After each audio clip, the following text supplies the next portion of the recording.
el esquema un poco de mi presentación es primero un poco una introducción sobre el problema global del sobrepeso y de la obesidad hoy día, un poco la epidemiología, que cómo está aumentando la prevalencia en todo el mundo, definir un poco qué entendemos por sobrepeso y qué entendemos por obesidad, cuáles son las causas de la obesidad y el sobrepeso y las complicaciones, puesto que son muchas y hay muchas enfermedades asociadas a ella, la obesidad infantil, la lucha contra el sobrepeso y la obesidad, que es lo que podemos hacer los farmacéuticos, ¿no?, en cuanto a consejo farmacéutico, historia nutricional, actividad física, motivación muy importante y las recomendaciones dietéticas que podemos dar. Y por último, las conclusiones.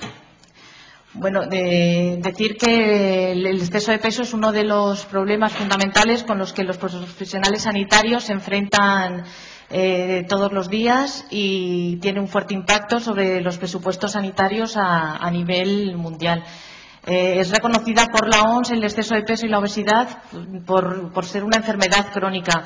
Los factores que predisponen a la obesidad, ya sean factores genéticos, factores socioeconómicos, ambientales, rara vez desaparecen, y aunque con un tratamiento adecuado lleguemos a una reducción o a una desaparición inicial de la obesidad, el paciente debe mantener un tratamiento adecuado durante toda la vida para que esta predisposición no vuelva a manifestarse.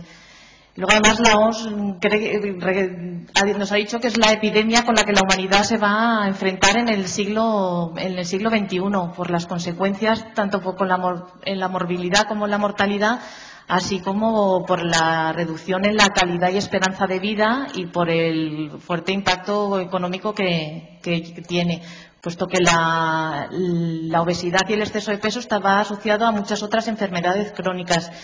La más importante es la diabetes tipo 2. Hoy día se dice que los casos de diabetes tipo 2 aumentan de forma paralela como está incrementándose la obesidad a nivel mundial. Y además se cree que se piensa y se sabe por los estudios que se han hecho que la obesidad es un estado de resistencia a la insulina. De tal manera que hoy día ya se empieza a hablar del término diabesidad, es decir, diabetes unido a obesidad. Bueno, esta es la imagen que el Comité Olímpico Alemán puso para promover el deporte en su país, puesto que la prevalencia de la obesidad en Alemania ha sido enorme, ¿no?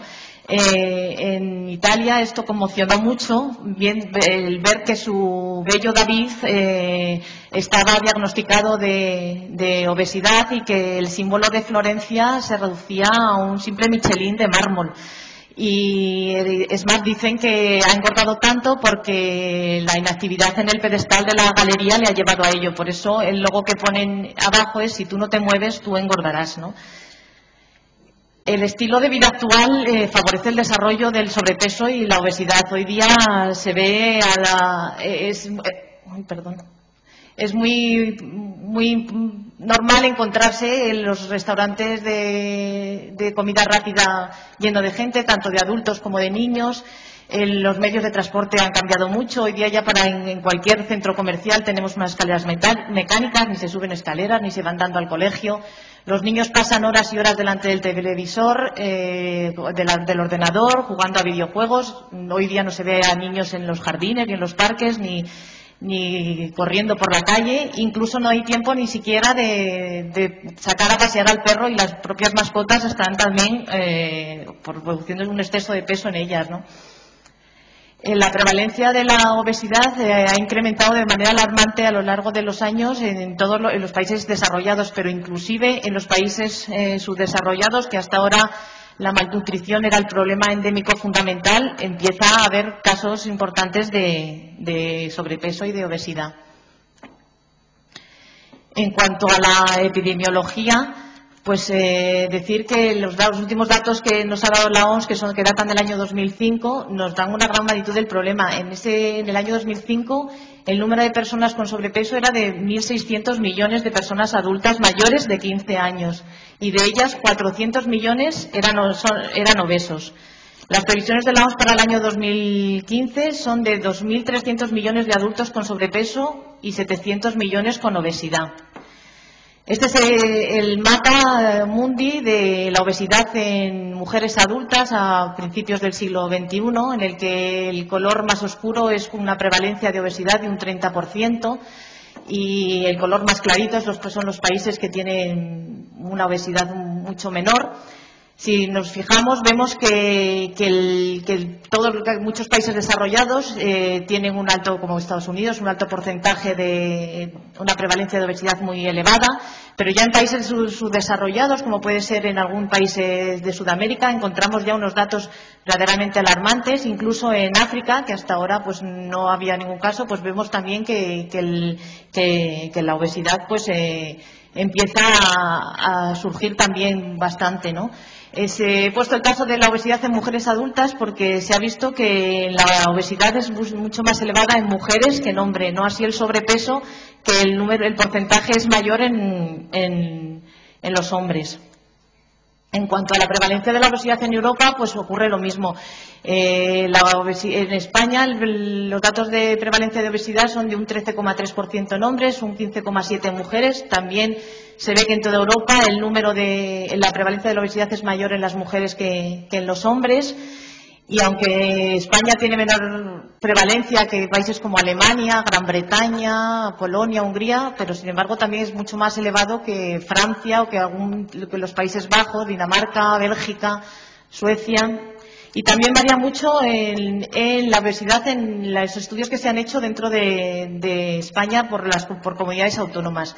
En este mapa podemos ver que la zona con menor nivel socioeconómico tiene una mayor prevalencia de obesidad. En el estudio Dórica se ve mejor, que se ve que la zona con menor nivel socioeconómico, como puede ser Andalucía, Extremadura, Murcia o la región norte, así como Canarias, tienen una prevalencia de la obesidad mucho más elevada que, por ejemplo, la zona del norte o Cataluña, que tiene un nivel socioeconómico más elevado, porque una de las causas del sobrepeso y la obesidad, como diremos más adelante, es el nivel socioeconómico de la población.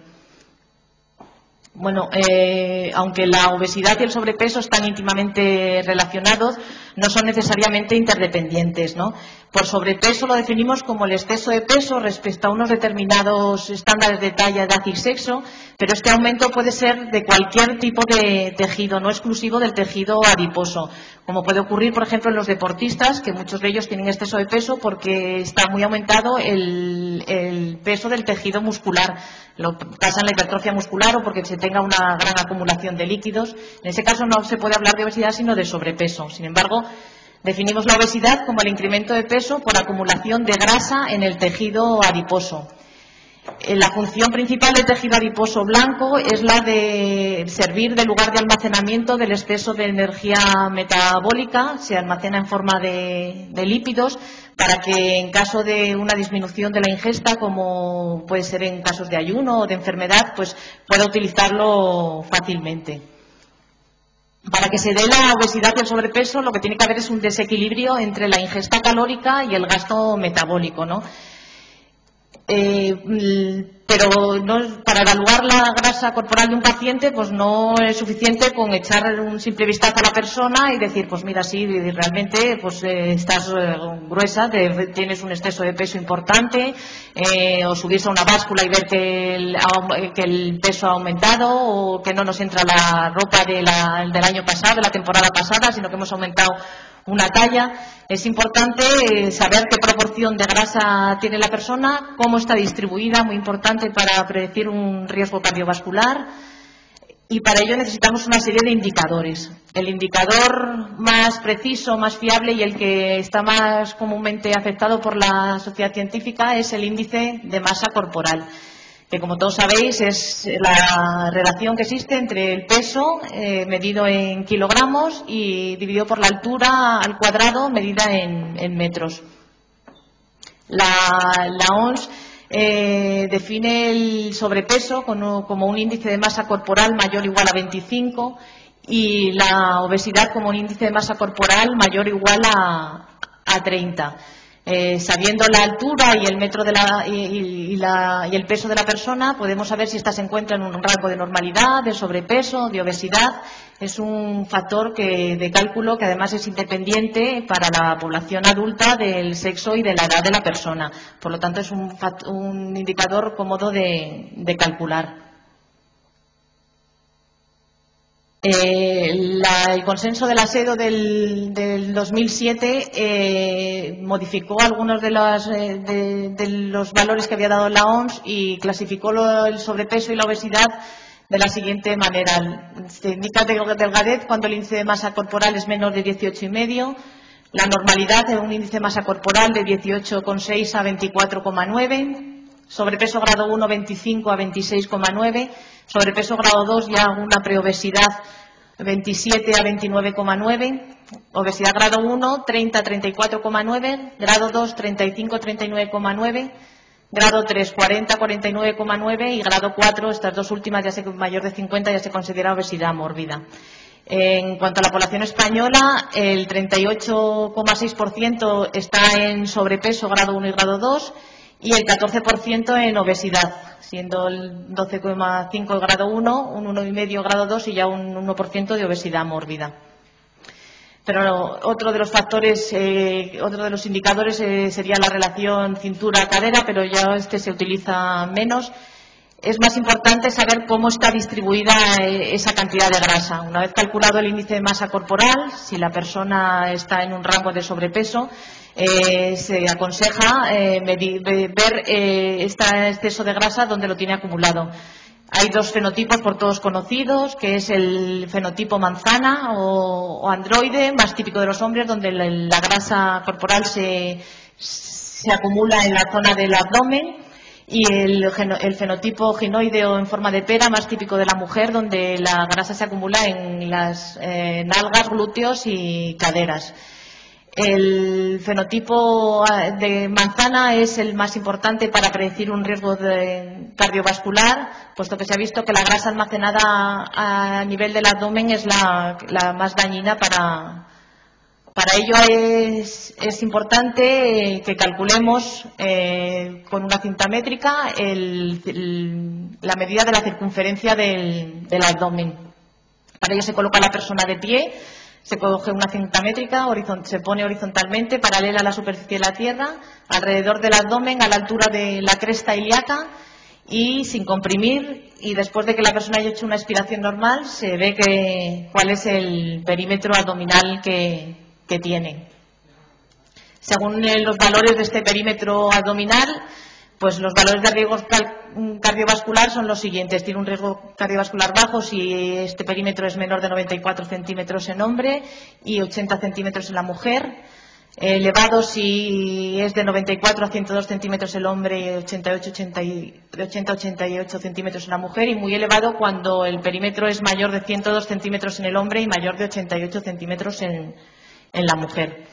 Hoy esta es la semana del corazón y no sé si en las farmacias, por lo menos a mí sí me ha llegado, a todo el mundo nos han dado el cartelito para concienciar a la gente de que se mida el perímetro abdominal, inclusive nos han regalado una cinta métrica para tenerla en la farmacia. O sea que cada vez se está haciendo más hincapié de que se mida y que se tome interés para que se le diga a la persona, ¿no? ¿Cuáles son las causas de la obesidad y el sobrepeso? Hemos dicho que para que haya obesidad y sobrepeso tiene que haber un desequilibrio entre la ingesta calórica y el gasto metabólico. Una de las causas principales es el estilo de vida. El estilo de vida ha cambiado muchísimo. Hoy día los trabajos se han hecho mucho más sedentarios. Las personas comemos alimentos mucho más hipercalóricos. La falta de tiempo hace que la incorporación del ama de casa al trabajo hace que no dé tiempo a preparar comida. Se toman muchas comidas precocinadas. También ha cambiado mucho los sistemas de transporte. Ya vamos todos en coche a trabajar o en los transportes públicos, ningún niño va andando al colegio. Todo esto ha hecho que cambie mucho el estilo de vida. Como hemos dicho, ha habido una modificación de la dieta y de disponibilidad de alimentos, especialmente en los países desarrollados, aunque como hemos visto también en los países en vías de desarrollo, una reducción muy elevada de la actividad física. Otra de las cosas importantes es el nivel socioeconómico de la población. el nivel educativo, y todo ello trae como consecuencia pues que la obesidad sea una enfermedad crónica, como hemos dicho antes, que sea un problema sanitario por sí mismo y un factor de riesgo asociado a otras enfermedades crónicas como diabetes, patología cardiovascular, etcétera. Bueno, el nivel socioeconómico y el nivel de educación nos van a determinar el estilo de vida en interrelación con el ambiente. Es decir, una persona puede tener un nivel de educación muy bueno en cuanto a hábitos de vida saludable, pero si su nivel socioeconómico es bajo, gana poco dinero, la verdura está muy cara y la hamburguesa mucho más barata, pues obviamente poco se puede hacer, ¿no? Encima, además, con la hamburguesa le regalan las patatas fritas, la Coca-Cola y el postre, pues obviamente la gente, pues sí, le han dicho que hay que comer mucha verdura, mucha fruta, pero su poder adquisitivo no se lo permite, ¿no? De igual forma, a mayor nivel educativo, también podemos defendernos mejor de la presión ambiental, es decir, una persona que desde pequeñitas le hayan inculcado unos valores de hábito saludable, pues puede hacer frente más a la publicidad tan tremenda que nos llega por la televisión, a la que pocos, y los niños que están muchísimo tiempo viendo la televisión, pues les atrae mucho más. Y también un mayor nivel socioeconómico hace que se puedan acceder a gimnasios, tener casas cerca de parques donde se pueda hacer mayor actividad física que si el nivel socioeconómico es mucho más bajo, ¿no? Por tanto, todo ello nos va a hacer que la actividad física sea menor dependiendo del nivel socioeconómico y la dieta también mucho más hipercalórica, con lo cual ya tenemos ahí la obesidad y el sobrepeso. Sobre la genética, estilos de vida y nivel socioeconómico poco podemos influir nosotros, algo a lo mejor a nivel educativo, a nivel de los niños. Lo que sí que podemos incidir nosotros y actuar es sobre la dieta y sobre la actividad física. No, como hemos dicho, una de las causas fundamentales del exceso de peso es debido a que hay un aumento de la ingesta calórica y una baja actividad física por un mayor consumo, como hemos dicho, de alimentos hipercalóricos con alto contenido en grasas y azúcares y una menor actividad física. La media es de 2 horas y media viendo la televisión hoy día y media hora delante del ordenador. O sea, que es que entre las horas que dedicamos al trabajo, el tiempo que dedicamos a poco o mucho a hacer comida, casa, pues si luego encima estamos 2 o 3 horas viendo la televisión, pues realmente actividad física ninguna o muy poca. Esto hace que la balanza se nos desequilibre y el exceso de energía lo acumulemos en forma de grasa. La inactividad, como hemos dicho, es cada día más alto en un porcentaje más alto de la población. El consumo de televisión, vídeo y videojuegos hace que se reduzca la actividad física y el gasto energético. Hay una reducción del metabolismo en reposo, efectivamente. No es lo mismo, antiguamente el metabolismo era muchísimo mayor, puesto que la gente trabajaba en el campo, los trabajos requerían un metabolismo muchísimo mayor. Hoy día el trabajo es mucho más sedentario. Y además, mientras se ve la televisión, aumenta muchísimo la ingesta inducida por la publicidad. Parece una tontería, pero es verdad. No es inusual ver al señor o a la señora sentada en el sofá con el mando, con la cerveza en una mano, el bol de palomitas, las patatitas fritas y siempre consumiendo alimentos grasos e hipercalóricos.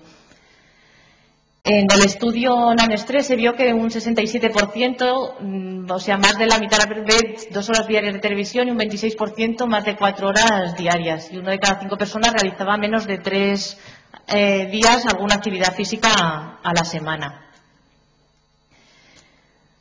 Esto trae una serie de complicaciones. Bueno, he querido poner primero esta diapositiva en la que la escala evolutiva del mono al hombre, pues ya no nos podemos quedar en el típico hombre musculoso, atlético y estupendo que teníamos antes, sino que hay que dar un paso más y poner a la persona con su obesidad abdominal importante, con su vasito de refresco o su bol de palomitas y patatas fritas. Yo creo que esta sería la imagen más actual, más que el hombre estupendo y musculoso, ¿no? Las complicaciones del sobrepeso y la obesidad son muchas, aunque el sobrepeso es de por sí un factor independiente de aumento de mortalidad. Además, hay muchísimas enfermedades asociadas a ella, ya sean cerebrovasculares, cardíacas, alteraciones óseas. como ahora veremos, ¿no? Las alteraciones metabólicas más importantes, como hemos dicho, sobre todo es la diabetes tipo 2. Hay muchos estudios que avalan la predisposición de la obesidad a padecer diabetes tipo 2 y a padecer un aumento de la resistencia a la insulina. Hemos dicho que aumenta paralelamente los casos de diabetes tipo 2 al incremento de índice de masa corporal y que pérdidas moderadas de peso tan insignificantes como de un 5% mejoran muchísimo la glucemia y la resistencia a la insulina. Incluso las cifras de hemoglobina glicosilada descienden bastante. Otras alteraciones metabólicas son las asociadas a la obesidad, las dislipemias. Es muy normal encontrarse en personas con exceso de peso valores muy altos de colesterol total, de LDL colesterol, de triglicéridos y valores bajos de HDL colesterol, lo que aumenta muchísimo el riesgo de aterogénesis. Y lo mismo, pérdidas moderadas de peso hacen que estos valores disminuyan o lleguen incluso a la normalidad, ¿no? Los valores de triglicéridos y colesterol LDL. También hay otra de las enfermedades asociadas a la obesidad, es la hipertensión arterial, no solamente en su aparición, sino también en su progresión.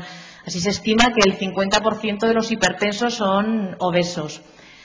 Igualmente se encuentran muchas personas con unos altos índices de ácido úrico y es muy normal encontrar a pacientes obesos con ataques de gota. En cuanto a las enfermedades cardiovasculares, como hemos dicho antes, sobre todo para personas cuya grasa sea de tipo abdominal, ¿no? Las enfermedades cardiovasculares están muy incrementadas, sobre todo la cardiopatía isquémica, cerebrovascular, insuficiencia cardíaca congestiva. También alteraciones digestivas, nos encontramos mucha gente con colelitiasis, esteatosis hepática o hígado graso, con reflujo gastroesofágico, hernia de hiato y alteraciones respiratorias. La gente con un exceso de peso moviliza menos los pulmones, su capacidad, por lo tanto, de ventilación pulmonar es muchísimo menor. Es también muy normal encontrarse en personas obesas el llamado síndrome de la apnea obstructiva del sueño. Suelen ser los obesos roncadores importantes que durante la fase del sueño sufren paradas respiratorias o apneas, que al día siguiente se encuentran con una hipersomía diurna importante, con dolores de cabeza, falta de concentración.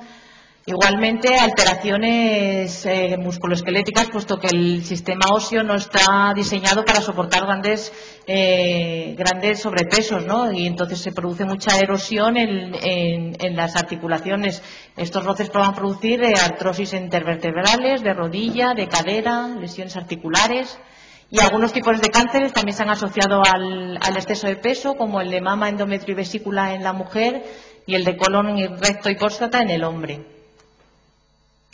Bueno, esta imagen hoy día no es tan inusual verla, ¿no? Ver una báscula que marca 54,5 kilos y ponerse a pensar que esos pies pertenecen más bien a un niño de entre 9 y 12 años. Y es que la obesidad infantil igualmente está subiendo muchísimo. Las cifras últimamente son bastante preocupantes. El aumento es espectacular en las últimas décadas y lo que más está llamando la atención es la aparición ya de diabetes tipo 2 en niños. Como sabéis, hasta ahora, hasta hace ya unos años, los niños lo normal era tener diabetes tipo 1 por un fracaso total de las células beta del páncreas, en que entonces dejaba de producir insulina y entonces aparecía la diabetes. Pero ya hace como 10 o 15 años en Estados Unidos empezaron a aparecer muchos niños que realmente el páncreas sí que segregaba insulina, pero estos niños eran resistentes a ella, ¿no? Y entonces se empezó a ver que estos niños, la mayoría de ellos tenían un exceso de peso, incluso muchos de ellos eran obesos. En España ha ocurrido igual, han empezado a aparecer ya diabetes tipo 2 en niños, lo que ha alarmado bastante a la sociedad científica, ¿no? Y de que hay que hacer una lucha importante desde la infancia. Bueno, sabemos que, como nos decía Paz en su conferencia, que es la edad donde se establecen los hábitos alimentarios que se van a hacer resistentes a cambios en la edad adulta. Es más fácil enseñar desde pequeñitos, pues como todo en la vida, desde pequeñitos se aprende mejor un deporte que cambiar los hábitos o cuando somos mayores, ¿no? Entonces, es aquí donde más hay que incidir en establecer unos buenos hábitos alimentarios y un estilo de vida activo. Los resultados del estudio ENKIN del año 1988-2000 nos dan una prevalencia de obesidad para la población infanto-juvenil bastante, ya para aquella época, bastante alta, ¿no? En niños de 2 a 9 años, un 14% de ellos eran obesos, siendo un 16,3 en niños y un 11,6 en niñas, y en la edad adolescente de 10 a 17, un 18,5 de niños obesos y 9,1 de niñas, ¿no? Como pasa en la población adulta, pues lo mismo, la causa de la obesidad infantil es también un desequilibrio, ¿no? El deterioro de la dieta y la mala selección de alimentos hace que se aumente mucho la ingesta calórica, encima hay menos actividad física, por lo tanto ya tenemos la balanza desequilibrada y el almacenamiento en forma de grasa. Hay que incidir en que el 8% de la población infantil y juvenil española omite diariamente el desayuno. El desayuno es una de las comidas más importantes del día, puesto que rompe con el ayuno nocturno y además nos evita que el niño llegue a la hora del recreo con un hambre que devora todo, se pone morado encima a productos, como decía antes Paz, que son todo menos buenos, menos saludables de todo, y llegan a la comida, no tienen hambre porque se han tomado el zumo envasado, el bollicao de turno, etcétera, etcétera, ¿no? Luego, la población infantil cada vez consume más carnes y embutidos, lácteos, bollerías, bebidas carbonatadas y azucaradas, la gran mayoría de ellos, y disminuye muchísimo el consumo de frutas, cereales y verduras. Hoy nadie ve merendando a un niño ni una manzana, ni un plátano, ni unos cereales. O sea, todos van con el bollito que le compra corriendo la madre, porque como le ha llegado tarde el trabajo no ha podido preparar el bocadillo ni le ha dado tiempo. Luego esto que nos produce pues obesidad de nuevo. Además, el 38% de los jóvenes se declaran sedentarios, dedican cada vez más tiempo a actividades sedentarias como hemos dicho antes, de la televisión, el ordenador, los videojuegos. No hay tiempo para llevar al niño al parque, no hay tiempo para que el niño juegue, ya no se ven los niños jugando, quedando todos como muchos de nosotros, pues para salir al colegio quedamos, jugamos, estaban todos en el parquecito de enfrente. No, hoy día no, nos chateamos, ya nos hablamos por el ordenador, ya luego me pasas tu videojuego, a ver si consigo pasármela, no sé. Bueno, todos tenemos hijos y sabemos a lo que se dedican, ¿no? Lo que he dicho antes, el tanto por ciento de niños que van dando a la escuela en el Reino Unido, en el estudio que se hizo, descendió del 67% en los años 80 al 56% al final de los 90, pero en el Reino Unido, en España y en cualquier país europeo hoy día no ves a los niños yendo solos al colegio andando, sino es, ay mamá, me tengo que ir algún día que no puedes ir, que te tienes que ir antes al trabajo. Bueno, hijo, pues vas un momento, uy, que tengo que ir andando, qué horror, qué disgusto más grande le hemos dado. Luego, la lucha contra el sobrepeso y la obesidad creo que es una ardua tarea que requiere el máximo compromiso de todas las partes implicadas, empezando por el paciente, siguiendo por los familiares y las personas que conviven con él y, como no, por todo el personal sanitario, médicos, farmacéuticos, enfermeras, dietólogos, todo.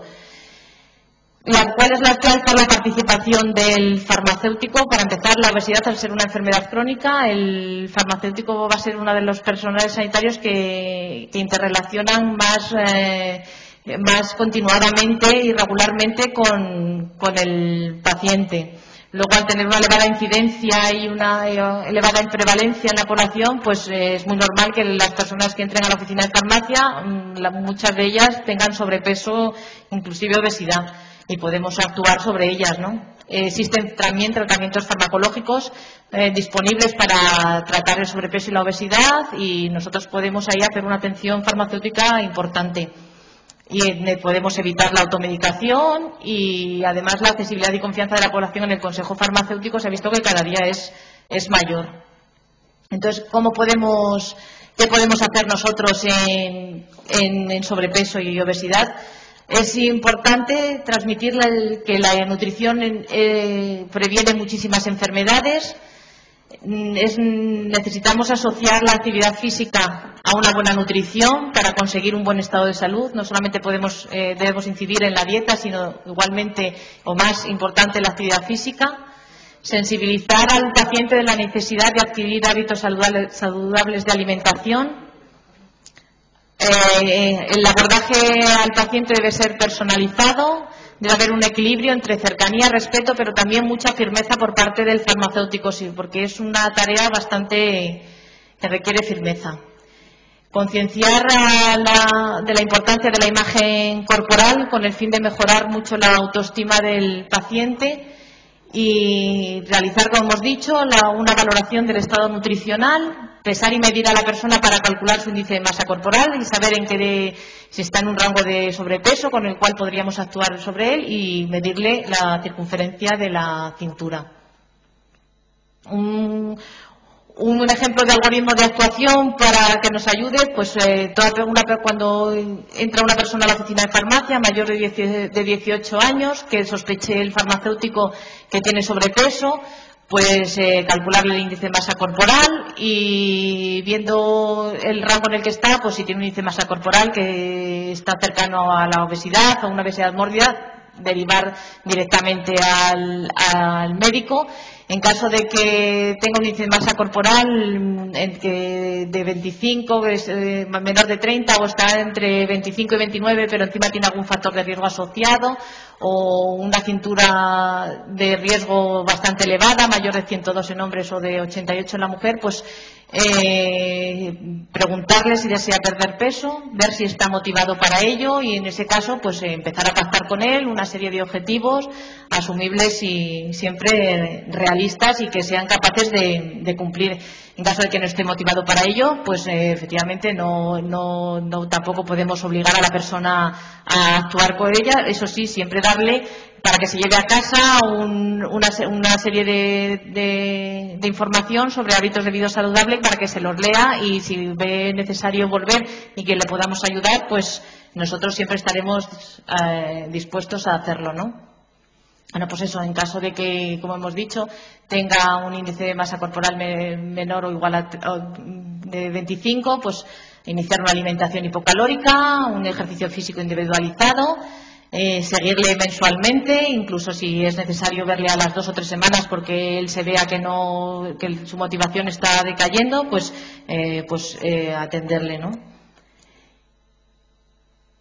El consejo farmacéutico es importante que sea individualizado. Es importante saber en qué fase se encuentra el paciente que entra a la oficina de farmacia y en el que nosotros creemos que tiene un sobrepeso, le hacemos un índice de masa corporal y le vemos que realmente así es, se puede actuar sobre él, pero no hay que abordarle si él no está convencido, ¿no? Para ello es importante saber en qué fase. Para saber la fase en la que se encuentra el paciente se hace una serie de tipo de preguntas abiertas, siempre sencillas, preguntarle si está interesado en saber más sobre los cambios de estilo de vida que puedan marcar alguna diferencia para la salud y según eso pues animar a que considere el apoyo del farmacéutico para ayudarle a controlar el peso, siempre sin ofenderle y conseguir que el paciente considere la posibilidad de volver a contactar con nosotros. Eso en el caso de que él no haya considerado hacer ningún cambio en el estilo de vida. En caso de que la persona que entra a la oficina de farmacia se encuentre en esa necesidad de hacer cambios, ya haya pensado algo, bueno, pues decide empezarle a preguntar, ¿y usted cómo se siente con su peso? ¿Qué cosas buenas ve con el peso que tiene? ¿Piensa que puede mejorarle algo si usted perdiera peso? Animarle a prepararse a hacer ese cambio e intentar concertar una cita con él para dentro de un tiempo para empezar a poner en práctica ese cambio en el estilo de vida. En caso de que ya esté preparado, de que ya haya empezado a hacer planes para hacer cambios de estilo de vida, pues identificarle, pues ver que está totalmente seguro, que está bien motivado y ya empezar a poner un objetivo de pérdida de peso realista, pues, y pactar con él pues hasta dónde ha pensado él que puede llegar a perder peso.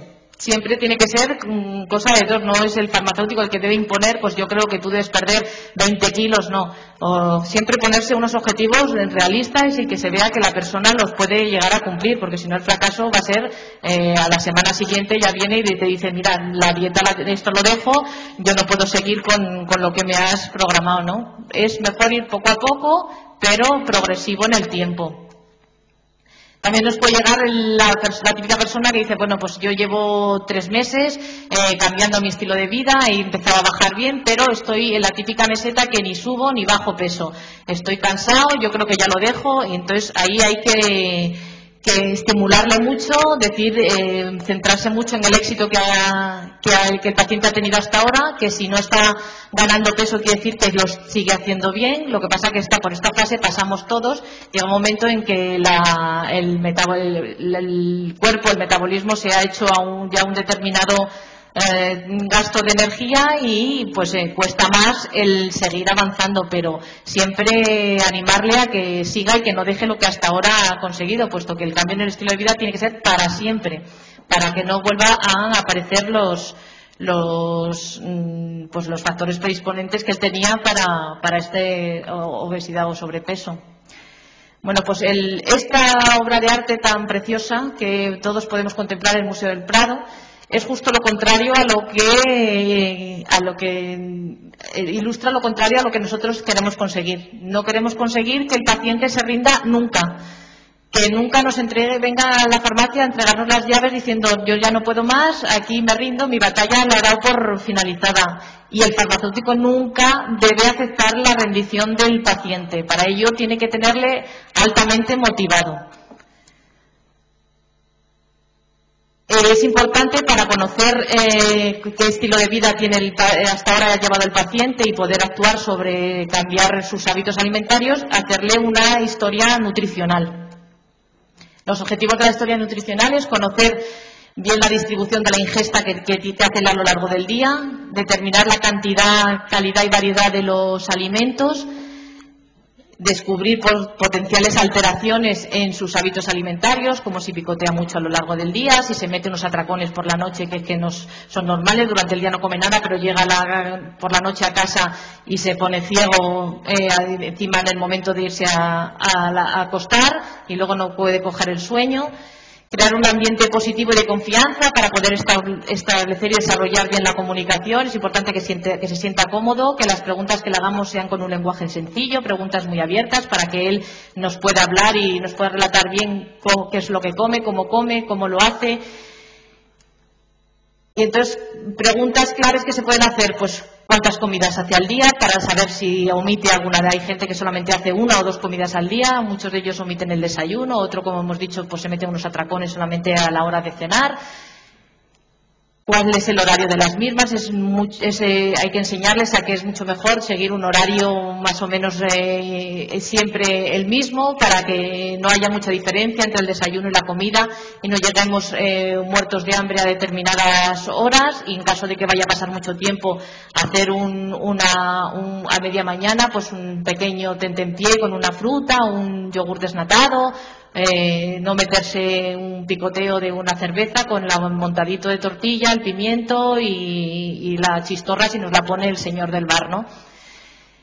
¿Dónde se realizan estas comidas? ¿Cuántas veces por semana realiza estas comidas fuera de casa? Puesto que ya sabemos que las comidas fuera de casa son mucho más grasas y mucho más hipercalóricas. ¿A qué tipo de establecimiento de restauración acostumbra ir?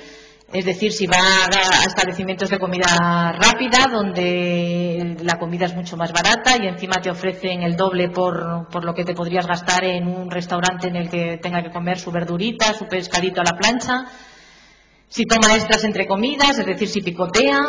En qué frecuencia come alimentos ricos en fibras, como cereales, frutas o verduras. Ya se ha visto que hay una relación inversa entre la cantidad de fibra que se consume y el riesgo cardiovascular, ¿no? Además, la fibra, como nos han dicho antes mis compañeras, pues efectivamente nos previenen del estreñimiento y también pues los valores de colesterol y de LDL colesterol nos baja mucho, luego el riesgo cardiovascular es también muchísimo menor. Además, también se ha visto que determinados verduras de hoja verde, cereales integrales y algunas frutas como las naranjas, pues tienen un alto contenido en ácido fólico, que es muy importante para mantener los niveles normales de homocisteína. Sabéis que los niveles altos de homocisteína son un riesgo de enfermedad aterosclerótica. cuántas veces por semana come carne roja, decirle que es mejor comer carne de pollo, carne de pavo, mejor que carnes magras. Cuántas veces por semana con pescado. Ya sabéis que el pescado lleva ácidos grasos omega 3, que también nos previenen del riesgo cardiovascular. Cuántas veces por semana come dulces o pasteles, que lo debería cambiar por fruta y por yogures desnatados, mejor dejar el dulce para una vez al mes cuando haya alguna celebración. ¿Qué tipo de bebida toma habitualmente? Está muy extendido que la gente hoy día tome, en lugar de agua, pues coma con bebidas azucaradas. ¿Cuántos niños comen hoy con bebidas de cola, no? La Coca-Cola está extendidísima entre los niños que no toman otra cosa. Y son, pues tiene una gran cantidad de calorías. La ingesta de alcohol, pues evitar las bebidas de alta graduación alcohólica, decir que bueno, que un vasito de vino al día sí que es cardiosaludable por los nutrientes antioxidantes que lleva. Y este es un vídeo que ilustra un poco.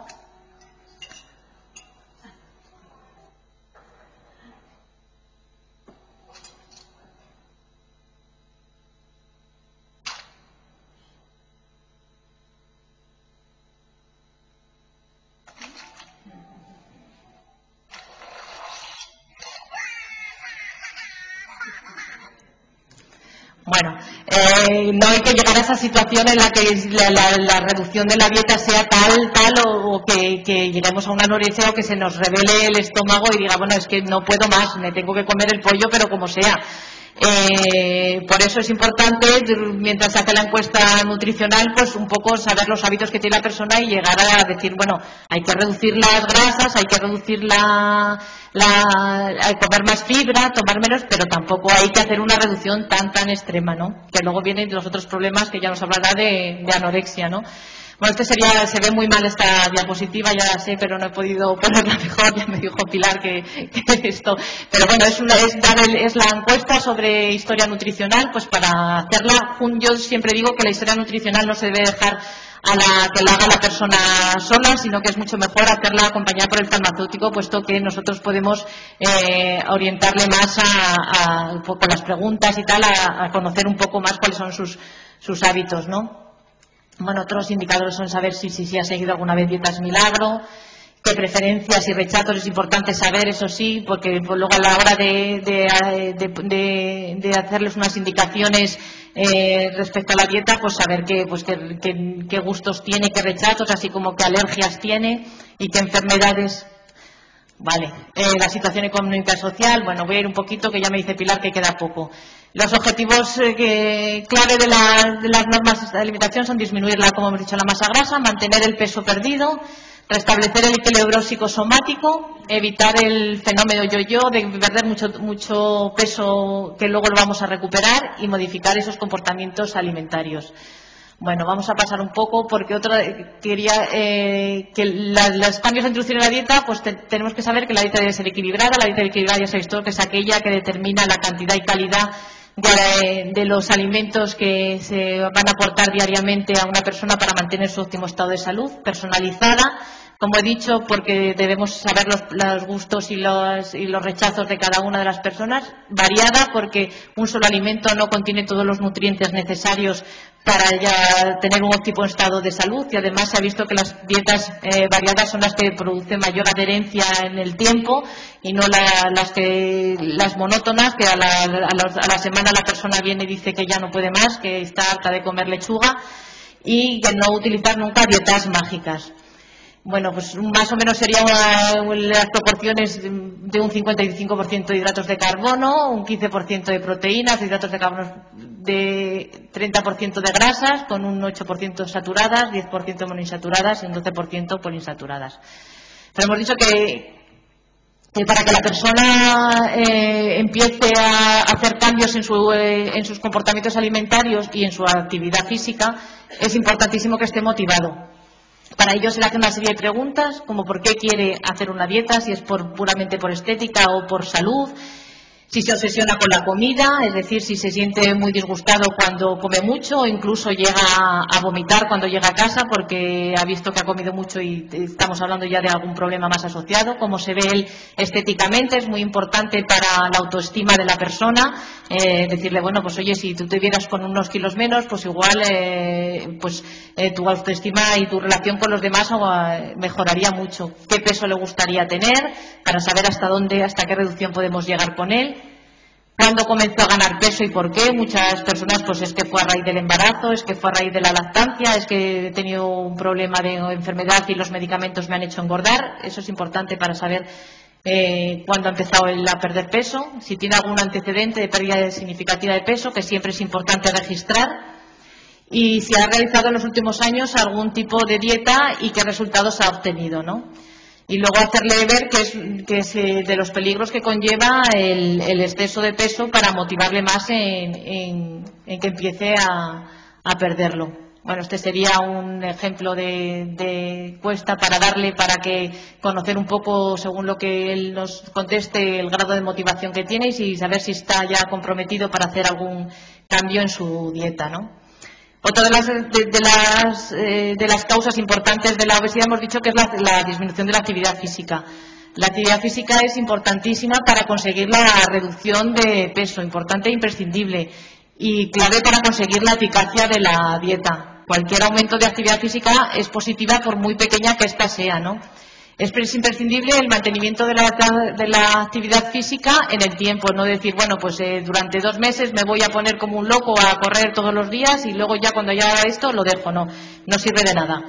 Lo suyo es hacerlo lento pero progresivo, no buscar objetivos de realizar grandes esfuerzos físicos.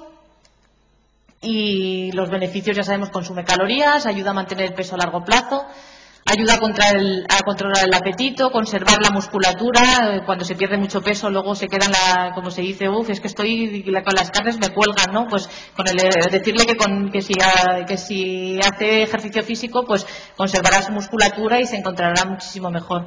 Aumenta el metabolismo y reduce los factores de riesgo. Y luego también tiene efectos psicológicos muy positivos en cuanto le combate la ansiedad y el estrés. Lo mismo que decimos muchas veces cuando los que hacemos atención en tabaquismo, que cuando se sienta con mucha ansiedad o que no puede coger, pues que coja y se vaya a correr, que vaya a hacer ejercicio físico, verá cómo esa ansiedad disminuye mucho. Bueno.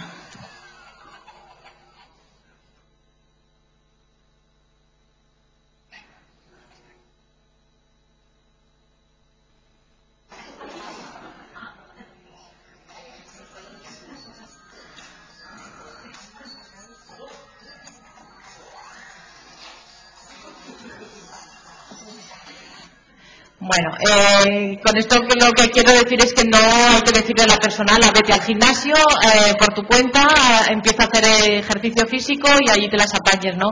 No hay que llegar a ese extremo tampoco, es decir, es importantísimo saber la edad del paciente, qué ejercicio hacía al inicio, porque la instalación debe ser un inicio lento, poco exigente pero progresivo, ¿no? El objetivo a corto plazo es que se reduzca el sedentarismo a través de lo que son las actividades cotidianas, es decir, con las tareas del hogar, yendo a trabajar, en lugar del coche dejarlo aparcado un poquito más lejos y ir un rato andando, subir las escaleras de casa. A medio plazo, incrementar progresivamente la intensidad del tiempo hasta llegar a 30 minutos al día y como objetivo a largo plazo que la actividad diaria sea de 45 a 60 minutos diarios de actividad. Y como hemos dicho, individualizada en función de la edad y de la actividad del paciente al inicio. Bueno, esta sería la pirámide de actividad física para una persona adulta, es decir, la mayoría de los días pues con las tareas del hogar, con pasear 30 minutos, jugar a la petanca, al golf, jugar inclusive con los niños, utilizar el transporte público, como he dicho, 3 o 5 días a la semana hacer ya ejercicios aeróbicos como caminar un poco más rápido, senderismo, natación, patinaje, fútbol, lo que le guste y luego 2 o 3 días a la semana, estiramientos, tan de moda que está el tai chi, yoga, que además relaja muchísimo, pesas y tal, y menos de 2 horas al día, obviamente, televisión, ordenador y videojuegos, ¿no?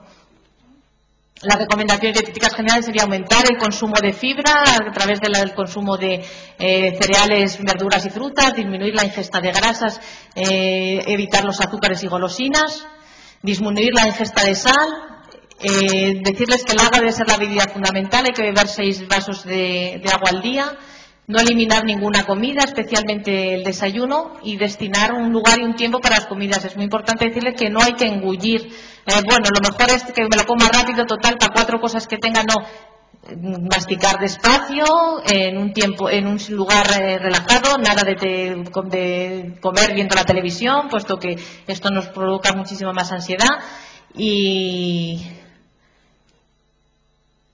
esta sería la pirámide de la SEN, en la que ya ha puesto como en la base la actividad física diaria y el consumo del agua fundamental, 6 vasos al día, y bueno, pues como todos sabéis, los hidratos de carbono principalmente, frutas y verduras, y por último, como consumo ocasional, pues los dulces, las bollerías y las bebidas azucaradas.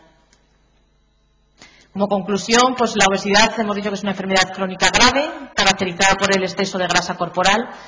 La estrategia terapéutica debe enfocarse a la disminución de esa masa grasa. Es importante que cuando la persona que vayamos a tratar de sobrepeso le identifiquemos los parámetros básicos de índice de masa corporal y perímetro abdominal. Aquellos pacientes que tengan sobrepeso o obesidad, pues y con un perímetro abdominal mayor de 102 para hombres y 88 para mujeres, debemos registrar si tiene algún factor de riesgo cardiovascular. Registrar siempre cualquier intento que haya hecho previo de pérdida de peso, porque será mucho mejor para hacernos nosotros una idea de por qué dejó volvió a ganar peso, qué fue lo que ocurrió, qué obstáculos tuvo, y ayudarle en ello. Necesidad de que el paciente esté motivado, ya que la empatía evitará muchísimo el fracaso, como hemos dicho antes. Y objetivos siempre realistas, individualizados con el paciente y pactados con ellos. Utilizar todos los recursos terapéuticos, como cambios en los hábitos alimentarios, fomentar la actividad física y el uso de fármacos cuando estén indicados, y cualquier pérdida de peso, valorarla positivamente, siempre reconocer el logro y evaluar nuevos objetivos. Y el objetivo de mantenimiento de peso a lo largo de la vida, que es muy importante. Interaccionando, como siempre, todos los profesionales sanitarios, nosotros junto con médicos, enfermeras y especialistas, ¿no? Y disuadir de las dietas milagro. La conclusión final es que debemos hacer una moderación en el consumo, es decir, esta vajilla nunca la vamos a encontrar, pero es mejor tomarse medio café que una taza entera, o saber que esto no es lo que debemos hacer cuando la persona te dice, sí, solo me tomé 2 cervecitas, sí, pero ¿cómo? ¿Como estas? Y tenemos que la imagen esta fue la imagen con la que empecé la presentación, pues que el paradigma de belleza de salud de todos los tiempos, pues que vuelva a ser el que Miguel Ángel creó y en el que todos nos veamos reflejados, ¿no? Y qué mejor que terminar aludiendo al ilustre Don Quijote, aleccionando a su escudero: come poco, Sancho amigo, y cena menos, pues el estómago es la oficina donde se fragua la salud y la vida. Muchas gracias.